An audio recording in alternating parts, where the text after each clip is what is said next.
Eh bien, bonjour à toi mon ami, j'espère que tu vas bien, moi ça super. Aujourd'hui on va voir comment consolider une épargne en crypto-monnaie, car ça peut être une question pertinente. Quelqu'un qui voudrait par exemple mettre une épargne sur des crypto-monnaies, que ce soit pour des projets personnels, pour un enfant, pour un projet maison, toutes sortes de moments où tu devras épargner dans la vie. Si tu mets dans les crypto-monnaies, c'est que tu cherches bien évidemment un meilleur taux que la banque pourrait te proposer.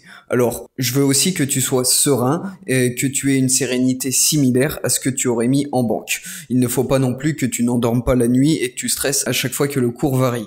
J'ai classé en plusieurs chapitres. Le premier, c'est les choix des crypto-monnaies. Car tu te doutes bien que tu vas pas prendre une crypto-monnaie hyper volatile ou un crypto même pour une épargne sur plusieurs années. On ne sait pas comment se comporteront ces crypto-monnaies dans plusieurs années. L'idée, c'est que ce soit une épargne sur 10, 20 ans, 30 ans, tu retrouves tes fonds d'ici là. Donc, en premier lieu, tu peux enlever les crypto même. Le Shiba, le Dogecoin, tout ça, c'est pas fait pour ton épargne sur la durée. On n'est pas là non plus pour investir sur les crypto-métaverses, sur les solutions blockchain, sur les solutions au niveau des NFT. Pourquoi ? Parce que je ne sais pas si clairement dans 10 ans, ils seront encore d'actualité, si ça sera réellement une question encore d'actualité d'ici 10 ans. L'idée, c'est vraiment de te mettre sur quelque chose qui pourrait être sur la durée. Donc déjà, je vais t'offrir un choix, c'est cadeau, c'est le Bitcoin. Je pense que toute épargne devrait avoir du Bitcoin. Le Bitcoin est un très bon choix, je m'explique. Il est là depuis plus de 10 ans. Comme à l'image d'un indice boursier, c'est lui qui mène la danse au niveau des crypto-monnaies. Depuis sa création, il est en constante évolution, donc tu peux en faire du bénéfice dessus.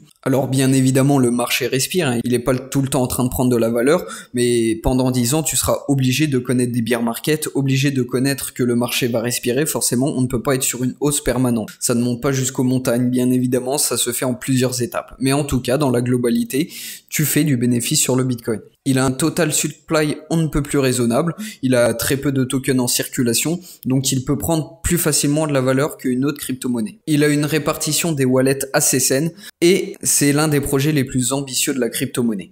Bref, en gros, voilà comment tu dois te renseigner au niveau de ton choix des crypto-monnaies. Tu dois mettre des critères établis et le faire sur plusieurs critères. C'est un travail de recherche qui va prendre du temps, j'en ai conscience, mais il est nécessaire. Tu vas quand même investir une épargne sur plusieurs années, et je ne voudrais pas que ton épargne se retrouve aux oubliettes. Au niveau de la répartition des wallets, il y a un outil très sympa que j'utilise très souvent, c'est Bubble Map. Il te permet de voir la répartition des wallets en temps réel. En gros, tous les wallets qui existent sur cette crypto-monnaie. Par exemple, là, j'ai pris un exemple, Axie Infinity. Axie Infinity qui est une crypto-monnaie au niveau des métaverses, que je ne conseille pas forcément au niveau de ton épargne. Directement, on peut voir un wallet qui débute à 1,66% et c'était un pré-sale. Donc, c'est une pré-vente avant que le token ait été lancé. Sur ça, tu n'as pas forcément à t'inquiéter.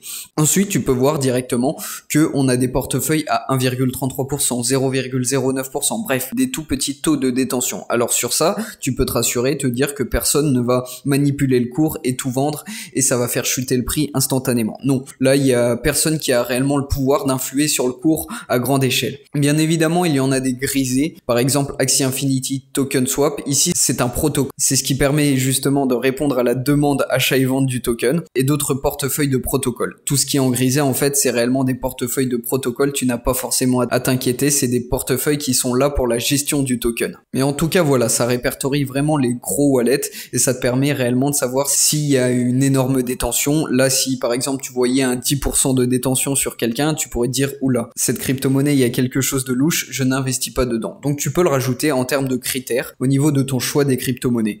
Bubble Map est un outil qui est vraiment nécessaire au niveau de l'étude des crypto-monnaies. Bien évidemment, je pourrais citer d'autres crypto-monnaies, mais ça joue sur mes convictions.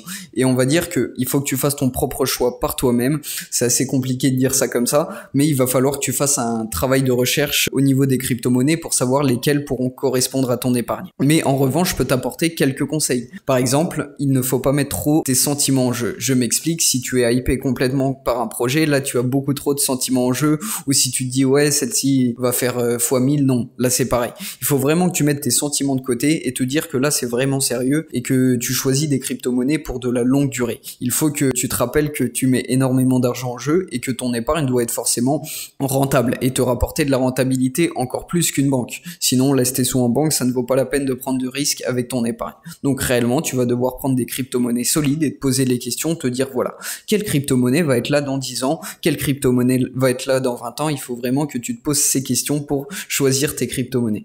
Ensuite, il y a aussi le le conseil de pas faire de choix hâtifs. Tu as largement le temps. Si tu dois prendre un mois pour choisir tes crypto-monnaies que tu dois mettre au niveau de ton épargne, prends-les un mois. Il ne faut pas que tu choisisses une crypto-monnaie parce que tu as vu 2-3 choses dessus. Non. Il faut vraiment que tu prennes ton temps et que tu fasses tes recherches comme il faut pour savoir quelle crypto-monnaie choisir au niveau de ton épargne. Bien évidemment, les plateformes type YouTube, type les réseaux sociaux faciliteront les choses. C'est beaucoup plus simple de chercher des crypto-monnaies sur ces plateformes. Mais c'est pas forcément un bon conseil. Pourquoi? Parce que les gens vont essayer de te convaincre que leur choix est le bon.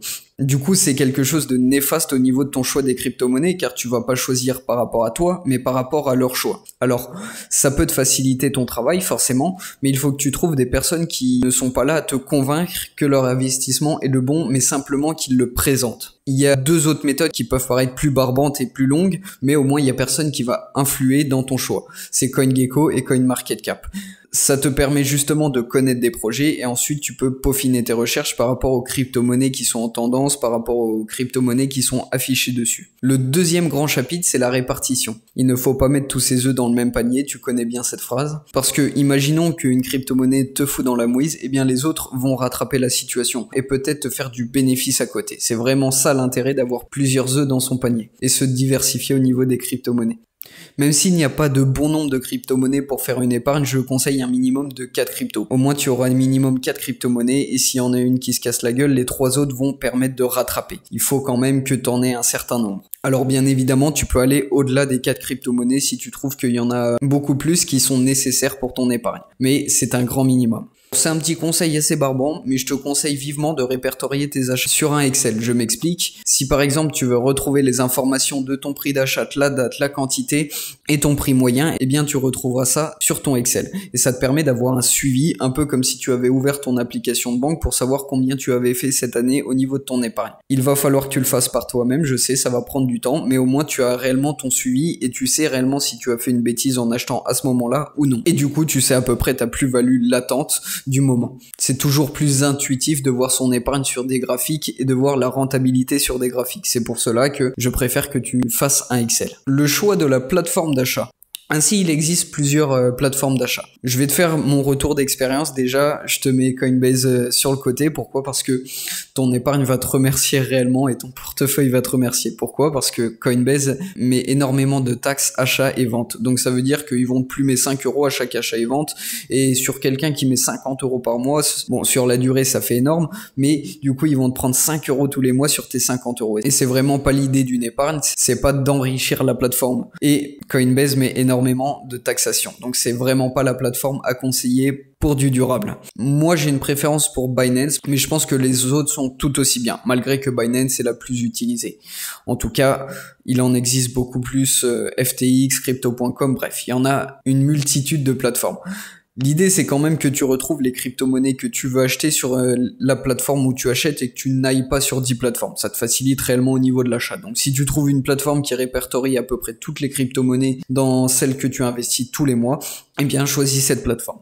Il y a aussi les clés crypto-monnaies. Malgré qu'il y a un coût moyennant 60 €, tu as aussi la possibilité d'acheter des crypto-monnaies sur celles-ci.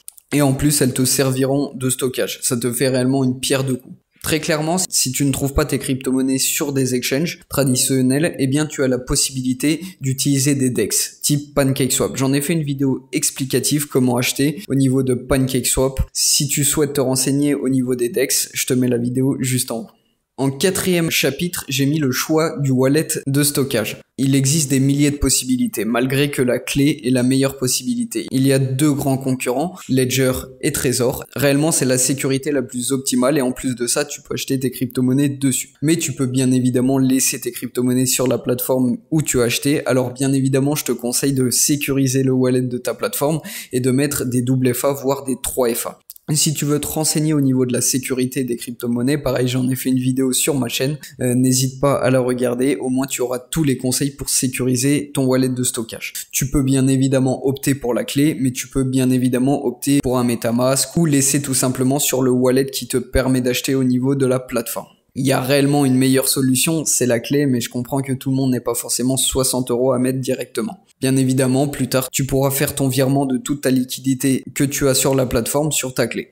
Après, ça, c'est quand tu pourras acheter réellement une clé de crypto-monnaie. En cinquième partie, j'ai mis faire des plus-values sur ton épargne. Alors oui, il y a la plus-value constante au niveau de l'augmentation du prix de tes crypto-monnaies. Là, tu vas en tirer un pourcentage, mais tu peux aussi fructifier un peu plus ton épargne. Je m'explique. Tu pourrais par exemple faire du farming crypto ou du stacking. C'est-à-dire que tu vas prêter tes crypto-monnaies pour répondre à l'achat et vente des plateformes. Et du coup, ils vont te payer un pourcentage. Donc ça veut dire soit en APR ou soit en APY. Tu pourrais le comparer à un taux de livret A. Ça sera pas un taux de livret A, ça sera bien plus haut. Par exemple 10%, ils vont te donner 10%.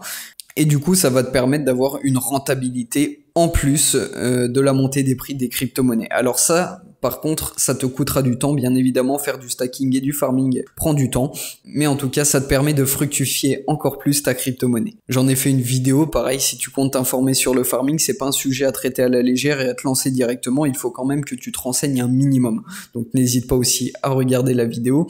C'est quand même quelque chose d'assez complexe. Malgré que c'est juste prêter de la liquidité, il y a quand même des règles à respecter et ne pas aller non plus sur des plateformes qui viennent de se lancer et qui vont te proposer des taux énormes. L'idée, c'est quand même que tu retrouves tes fonds et que tu ne perds pas tous tes fonds. Mais il faut savoir qu'il y a cette possibilité et elle te permettra grandement d'accroître ton revenu au niveau de ton épargne. Et en sixième chapitre, j'ai pris la simulation de ton épargne. Bon, imaginons que depuis 2015, tu as acheté le Bitcoin tout le temps. C'est un exemple. Forcément, il n'y aura pas les mêmes rentabilités plus tard parce que ça se calme, le Bitcoin. On est d'accord que tu auras les prix aussi bas que mai 2015, mais imaginons que tu l'aies fait depuis 2015. Ça te fait une moyenne de 13 425 au niveau de l'achat. Le prix moyen d'achat serait de 13 000 $, et en ce moment, on est sur du 29 000 $. Donc, tu vois la rentabilité que tu pourrais avoir. Là, c'est très clairement un peu plus qu'un x2. Donc, c'est réellement beaucoup plus que ce que pourrait t'offrir une banque. Et du coup, c'est pour cela que une épargne au niveau des crypto-monnaies n'est pas forcément une mauvaise méthode. Mais en tout cas, elle doit être réfléchie, tu dois avoir des bons placements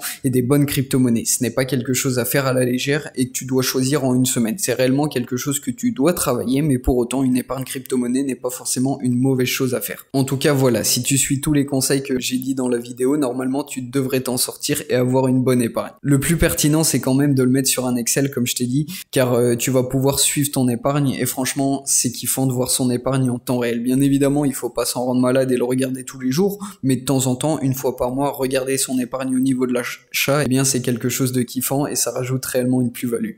En tout cas, voilà, j'espère que tu auras aimé cette vidéo sur l'épargne des crypto-monnaies et qu'elle aura répondu à toutes tes questions. N'hésite pas à me poser des questions si tu en as le besoin au niveau de la zone des commentaires, à t'abonner et à liker, et je te dis à la prochaine pour une prochaine vidéo.